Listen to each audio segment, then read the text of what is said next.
इस कार्यक्रम के पुण्यार्जक हैं श्री प्रकाश जैन, सुधा जैन, अनुराग, तरु, शाश्वत जैन, सर्कुलर रोड, शाहदरा, दिल्ली। अनिल कुमार जैन, मधु जैन, अंकित जैन, साक्षी जैन, आशीष जैन, ईशा जैन, अनवी, आशवी, अरांश, शांति विहार, दिल्ली। श्री ज्ञान चंद, महेश चंद, राशि जैन, गौरव, नुपुर, निखिल, सोनम, संचित, तनु जैन, गज्जू कटरा, शाहदरा, दिल्ली। श्री सुरेंद्र कुमार जैन, स्नेहलता जैन, सचिन जैन, मधुलिका जैन, प्रणव जैन, पलवल। श्री सुरेंद्र कुमार जैन, सरला जैन, पुत्र वधु, अंकुर जैन, शिखा जैन, पुत्र वधु, मधुर जैन, कोपल जैन, पौत्री अदिति जैन, सानवी जैन, टियाना जैन, फरीदाबाद।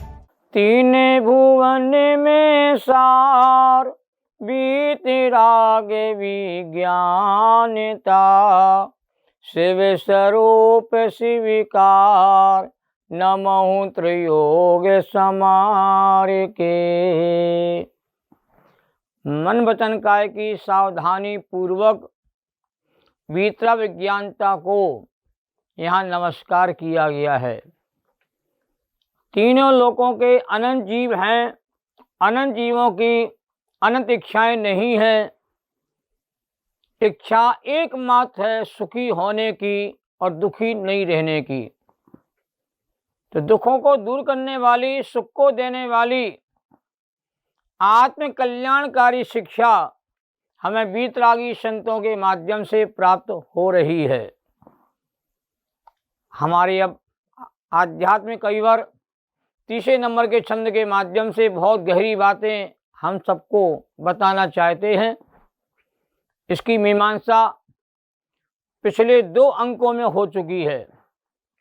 अभी मेरा मन पूरा भरा नहीं है और पूरी बात मैं अपनी कह नहीं पाया हूँ।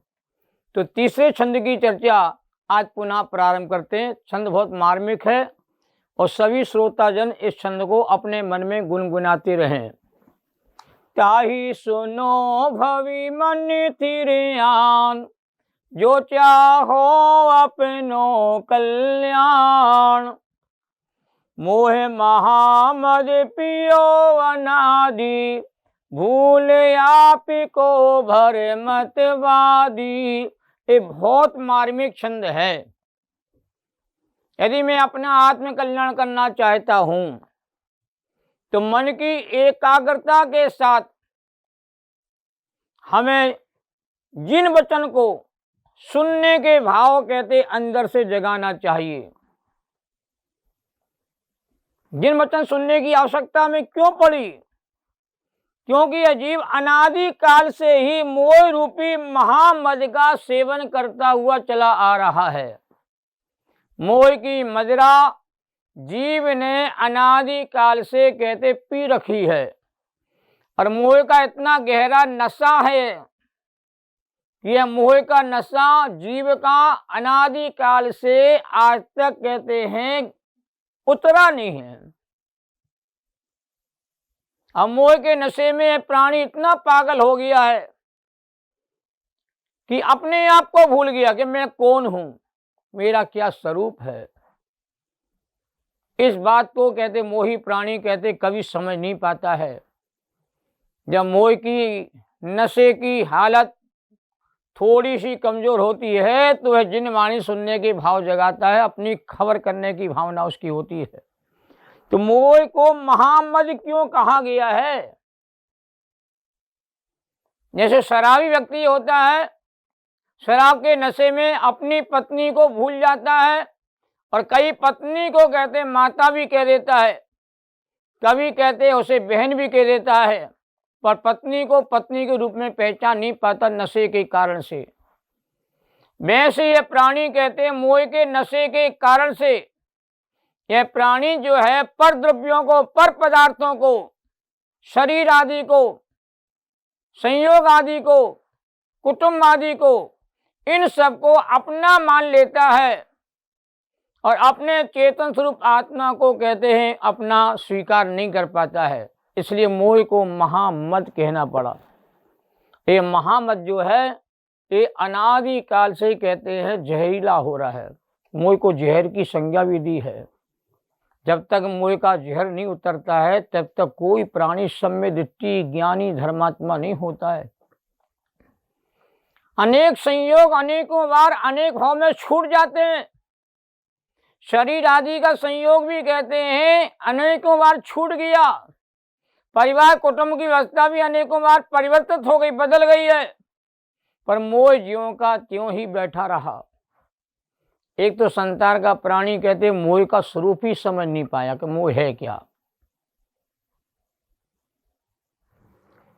जो जीव को मूर्छित कर देता है, जीव को बेहोशी की हालत में ला देता है, अपने जीवत्व को जो अपने भीतर पहचानने की बात कहते हैं प्रारंभ नहीं करने देता है, स्वयं और परिवेक के विवेक को भुला देता है, स्वयं क्या पर क्या उसकी जानकारी उसकी पहचान नहीं करने देता है। और ऐसा मोह ही कहते हैं सबसे बड़ा कहते हैं नशा है, सबसे बड़ा जहर है। और दुनिया के लोगों को मोह कभी पाप जैसा नहीं लगता। हिंसा करना तो पाप लगता है, झूठ बोलना तो पाप नजर आता है, चोरी का काम भी पाप जैसा नजर आता है, किसी माता बहन के प्रति बुरी निगाह रखना इसको दुनिया पाप मान लेती है, परिग्रह संचय को भी दुनिया पाप कह देती मान लेती है, पर मोह को दुनिया पाप नहीं मानती है। ये परिवार मेरा है, कुटुंब मेरा है, शरीर मेरा है, बच्चे मेरे हैं, धन वह मेरा है, ये बैंक बैलेंस मेरा है, ये मानता अंदर में कहते बैठी रहती है। और प्राणी अपने को बहुत समझदार मानता है, जबकि पर द्रव्य को पर वस्तु को अपनी वस्तु मानना यही तो मोह कहलाता है। ध्यान देना, किसी वस्तु का नाम मोह नहीं है, किसी व्यक्ति का नाम मोह नहीं है। हमें किसी वस्तु को नहीं छोड़ना है, हमें पर वस्तु के प्रति जो हमारे भीतर ममत बुद्धि है, एकत्व बुद्धि है, अपनेपन की बुद्धि है, स्वामित्व बुद्धि है, उस स्वामित्व बुद्धि को हमको छोड़ना है। इसलिए किसी वस्तु व्यक्ति का नाम मोह नहीं है। ममत बुद्धि को, अपनत बुद्धि को, स्वामी बुद्धि को, एकत्व बुद्धि को मोह कहा जाता है। पर पदार्थों में ममत्व का भाव, ये पदार्थ मेरे हैं, ये मकान मेरा है, ये दुकान मेरी है, परिवार मेरा है, कुटुंब मेरा है, धन विभव मेरा है, ऐसा जो भाव है, और ये भाव अनादिकाल से कहते हैं संस्कार दर संस्कार चला आ रहा है, इसलिए यह कहलाता है सबसे बड़ा मोह है। उसी में आप जिसको अपना मानता है उसी में अपनापन करता है, और उसी में कहते हैं स्वामित्व का भाव आता है, और उसी में एकत्व बुद्धि काम करती है। और ये सब मैंने कमाया है तो कर्ता बुद्धि भी वहीं खड़ी हो जाती है, और मैं इसको भोगूंगा ये मिथ्या मानता भी काम करती है। तो एकत्व बुद्धि का नाम, ममत बुद्धि का नाम, अपनत बुद्धि का नाम, स्वामित्व बुद्धि का नाम, कर्तव्य बुद्धि का नाम, भोक्ता बुद्धि का नाम, ये सब कहते हैं मोह के ही कहते परिणाम कहलाते हैं। इसलिए किसी वस्तु व्यक्ति को मोह जिनवाणी में कहीं नहीं कहा गया है।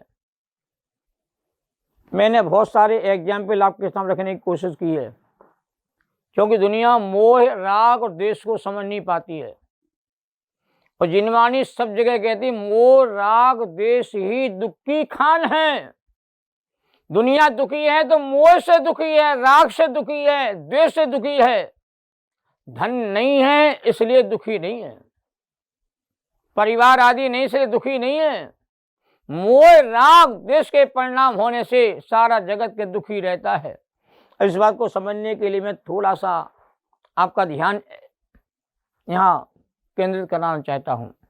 देखिए, मकान है, मकान का नाम मोह नहीं रखा गया, कोठी का नाम मोह नहीं है, झोपड़ी का नाम भी कहते मोह नहीं है, महल का नाम भी मोह नहीं है। किसका नाम मोह है? ये मकान मेरा है, ये जो मेरेपन का भाव मकान में आया है, मकान में जो मम बुद्धि पैदा हो गई है, इसका नाम कहते मोह है।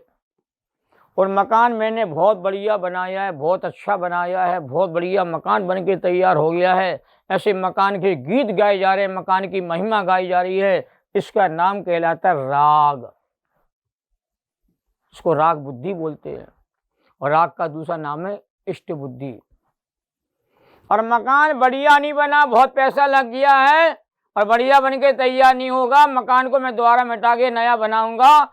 ऐसा जो मकान के माध्यम से तुम्हारे भीतर अनिष्ट बुद्धि हो रही है, इसको कहा जाता है द्वेष। तो मोह, राग, द्वेष तीनों ही मोह का परिवार है। अब मुझे बताओ, मकान में क्या मोह घुसा हुआ है? बिल्कुल नहीं घुसा हुआ है। यदि मकान को मैं अपना मान लूंगा तो मोही प्राणी बन जाऊंगा, और मकान के गीत गाऊंगा तो क्या प्रशंसा करूंगा, तारीफ करूंगा तो रागी बन जाऊंगा, और मकान की बुराई करूंगा तो मैं द्वेषी बन जाऊंगा। तो किसी मकान का नाम मोह नहीं है। ये बात समझ में आ गई होगी। दूसरा एग्जाम्पल देखो, दुकान। ये दुकान मेरी है, ये फैक्ट्री मेरी है, ऐसा जो भाव कहते हैं होता है संसारी प्राणी के भीतर, इसका नाम मोह कहलाता है। क्योंकि परमाणु मात्र भी पर वस्तु रंच मात्र भी कहते जीव की नहीं है। जीव ज्ञान स्वभावी है, चेतन स्वरूपी है, सहजानंदमयी है, ज्ञानानंदमयी है, चिदानंदमयी है। अपने चेतन स्वरूप आत्मा के अलावा जगत में और अपना है ही नहीं कुछ। ये भाव तो सम्यक दृष्टि का है। और अपने आत्मा को भूल करके और पर द्रव्य को, पर भावों को यदि जीव अपना मानता है, अपना बताता कहता है, तो मोही प्राणी कहलाता है। दुकान मेरी है, इसका नाम मोह हो गया। मकान, दुकान बहुत बढ़िया है, बढ़िया बना रखी है, इसका नाम राग हो गया। और मकान, दुकान कहते हैं बढ़िया नहीं है, सही दिशा में नहीं है, और काम यहाँ चलता नहीं है। इस प्रकार के भाव यदि दुकान के माध्यम से होते हैं तो द्वेष बुद्धि कहलाएगी। तो ममत बुद्धि का नाम मोह है, इष्ट बुद्धि का नाम राग कहलाता है, और अनिष्ट बुद्धि का नाम द्वेष कहलाता है। अब आइए परिवार के ऊपर। परिवार एक मनुष्य पर्याय की व्यवस्था का नाम है। कोई माता बन के आता, कोई पिता बन के आता, कोई भाई बन के आता, कोई बहन बन के आता, कोई चाचा बन के आता, कोई ताऊ बन के आता है, कोई मौसा बन के आता, कोई फूफा बन के आता है। ये सारे रिश्ते मनुष्य पर्याय की व्यवस्था का एक पार्ट है। और हम क्या करते, परिवार को कहते परिवार मेरा है, ऐसी मानता होती है तो ये मोह बुद्धि हो गई। परिवार हमारा बहुत बढ़िया, बहुत अच्छा है, ये राग बुद्धि हो जाती है। और परिवार हमारा बिखर गया है, परिवार में सब अलग अलग मान्यता करते हैं, अलग अलग ढंग से अपनी चाल चलते हैं, तो परिवार के प्रति आपकी द्वेष बुद्धि होगी। तो परिवार का नाम मोह नहीं है। आ जाइए वस्त्र के ऊपर। ये कुर्ता मेरा है ऐसा मानूं यदि मैं, तो मोह बुद्धि हो जाएगी। ये कुर्ता बहुत बढ़िया है, फिट होता है, अच्छा लगता है, ये राग बुद्धि हो गई है। और कुर्ता देखने में अच्छा नहीं लगता, फिटिंग का नहीं है, ऐसा भाव कुर्ते वस्त्र के माध्यम से हमारे भीतर आ रहा है, तो द्वेष बुद्धि हो जाती है। तो वस्त्र में भी कहते हैं मोह राग द्वेष नहीं घुसे हुए हैं। घड़ी, ये घड़ी मेरी है ऐसा भाव है, ये मोह का भाव है।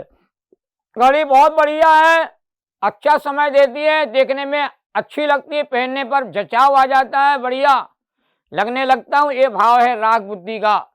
और घड़ी कहते हैं ठीक नहीं है, खराब है, चलती नहीं है, जल्दी कहते हैं बिगड़ जाती है, ये घड़ी के प्रति द्वेष बुद्धि हो गई है। अब मुझे बताओ, क्या घड़ी में मोह है, क्या राग है, क्या द्वेष है? बिल्कुल भी नहीं है। घड़ी तो घड़ी है। किसी वस्तु का नाम घड़ी रखा गया, किसी का नाम वस्त्र रखा गया, किसी का नाम मकान रखा, किसी का नाम दुकान रखा गया, इनमें मोह राग द्वेष घुसे हुए नहीं थे। मोह राग द्वेष हमारे मन की कहते मिथ्या कल्पनाएं हैं। ऐसी देखिए मोबाइल है, देखिए मोबाइल है, इसमें मोह राग द्वेष है क्या? नहीं है। ये मोबाइल मेरा है ऐसा यदि मैं अनुभव करता हूँ, मानता हूँ, तो ये मोह हो जाएगा। और मेरा मोबाइल बहुत बढ़िया है, बहुत अच्छा है, बहुत महंगा है, बड़ी मुश्किल से लेन में लग करके मैंने खरीदा है, ऐसा भाव यदि हमारे मन में आ जाता है, तो ये हो जाएगा क्या? राग बुद्धि हो जाएगी। मोबाइल बहुत खराब है, फंक्शन ढंग से काम नहीं करते हैं, तो द्वेष बुद्धि हो जाएगी। अब मुझे बताओ, क्या इस मोबाइल में मोह राग द्वेष घुसे हुए हैं क्या? नहीं। किसी वस्तु में, किसी व्यक्ति में मोह राग द्वेष नहीं होता है। उस वस्तु को यदि मैं अपना मानता हूं तो मोह का भाव होता है। उस वस्तु की तारीफ प्रशंसा का तो राग का भाव होता है। उस वस्तु को यदि उसकी बुराइयां देखता हूं तो दुष्बुद्धि पैदा हो जाती है। तो मोबाइल का नाम भी मोह राग द्वेष नहीं है। ये पेन रखा हुआ देखिए, ये पेन कहते मेरा है, ये मोह बुद्धि है। पेन बढ़िया है, राग बुद्धि है, और पेन कहते घटिया है, ये द्वेष बुद्धि है। तो किसी वस्तु का नाम, किसी व्यक्ति का नाम कहते मोह नहीं है, ये समझना पड़ेगा। तो हम किसी वस्तु से प्रभावित होकर के उससे मोहित हो जाते हैं, अपना मान के उसे छोड़ना नहीं चाहते हैं, इसका नाम ही कहते मोह की बुद्धि कहते कहलाती है। इसलिए मोह पाप जैसा लगता नहीं अज्ञानी प्राणी को, पर मोह से बड़ा पाप दुनिया में कोई दूसरा होता नहीं है। अब मोह की छत्र छाया में ही पांचों पाप पल करके कहते पुष्ट और मजबूत होते रहते हैं। तो पापों का क्षय करने के पहले जीव को मोह का क्षय करना पड़ता है, तब जाकर के जीव का कहते हैं पाप कहते छूटता है। किसी कवि ने कहा है, पर्दा पड़ा है मोह का आता नजर नहीं, और चेतन मेरा स्वरूप है मुझको खबर नहीं। अपने चेतन रूप को, अपने ज्ञान स्वरूप को, अपनी शुद्धात्मा को, आत्मा को अजीब भूल गया है। यही मोह की कहानी है। मोह के दो प्रकार के भेद होते हैं, एक होता दर्शन मोह, एक होता चार्थ मोह। दर्शन मोह में क्या होता है, पर पदार्थों में ममत बुद्धि होती है, अपनत बुद्धि होती है, स्वामी बुद्धि होती है, एकत्व बुद्धि होती है।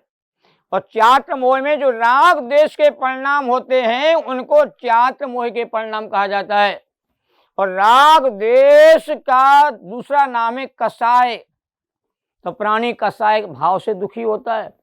राग भाव 13 प्रकार का जिनवाणी में कहा गया है, और द्वेष भाव जिनवाणी में 12 प्रकार का कहा गया है, क्योंकि 25 प्रकार की कसाएं होती हैं। अनंतानुबंधी क्रोधमान माया लोभ, अप्रत्याख्यान संबंधी क्रोधमान माया लोभ, प्रत्याख्यान संबंधी क्रोधमान माया लोभ, संजुलन संबंधी क्रोधमान माया लोभ। इनमें 2 राग रूप होती हैं, 2 होती हैं द्वेष के रूप में होती हैं। और हास, रति, अरति, शोक, भय, जुगुप्सा, स्त्री वेद, पुरुष वेद, नपुंसक वेद, ये 9 अल्प कसाएं होती हैं। ये 25 कसाएं कहते हैं राग और द्वेष में बटी हुई हैं। तो राग वाली कसाएं 13 होती हैं, द्वेष वाली 12 होती हैं। तो पहले दर्शन मोह का अभाव होता है, बाद में धीरे धीरे चार्थ मोहनी कर्म संबंधी राग द्वेष की प्रवृत्ति कहते जीव की छूटना कहते प्रारंभ हो जाती है। अब मोह का क्षय होता कैसे, मोह को कैसे जी सकते हैं, इसके लिए हमारे यहाँ प्रचनसार ग्रंथ में आचार्य कुंदकुंद देव ने एक बहुत महत्वपूर्ण 80 नंबर की गाथा दी है। जो जान दिया हंतम दव्वाति गुणात पज्यते हम, सो जान दिया पाणम मोह खलु जादिताश्लयाम। बहुत महत्वपूर्ण गाथा है, बहुत मार्मिक गाथा है। जो अरुण भगवान को जानता है द्रव्य गुण पर्याय के माध्यम से, वो अपनी आत्मा को जानता है। जो अपने आत्मा को जानता है, अपने में अपनापन करता है, अपने में कहते हैं ममत्व करता है, अपने स्वरूप में मुक्त करता है, उसका मोह का क्षय कहते हैं समाप्त हो जाता है। तो अशुद्धात्मा को जानने से, अपने आत्मा को अपना मानने से, जानने से, अनुभव करने से मोह का क्षय होता है। पर वस्तुओं को छोड़ने से, त्यागने से, पर वस्तु से हट जाने पर मोह का भाव नहीं होता है। पर को अपना मानना जब ही छूटेगा, जब यह जीव अपने आत्मा को अपना मानेगा, तो मोह का कहते अभाव होता है। यह मोह के क्षय करने की कहानी जिनवाणी में कही गई है। हम जिनवाणी का पठन पाठन करें, 6 ढाला के एक एक छंद की गहराई में जाने का प्रयास करें, तब हमें जिनवाणी का मर्म मिलेगा। जैनम जेतु शासनम सहजानंदी शोध स्वरूपी अविनाशी में आत्मस्वरूप, ज्ञानानंदी पूर्ण निराकुल सदा प्रकाशित चेतन रूप। द्वासांग जिनवाणी माता की जय हो। जैनम जेतु शासनम।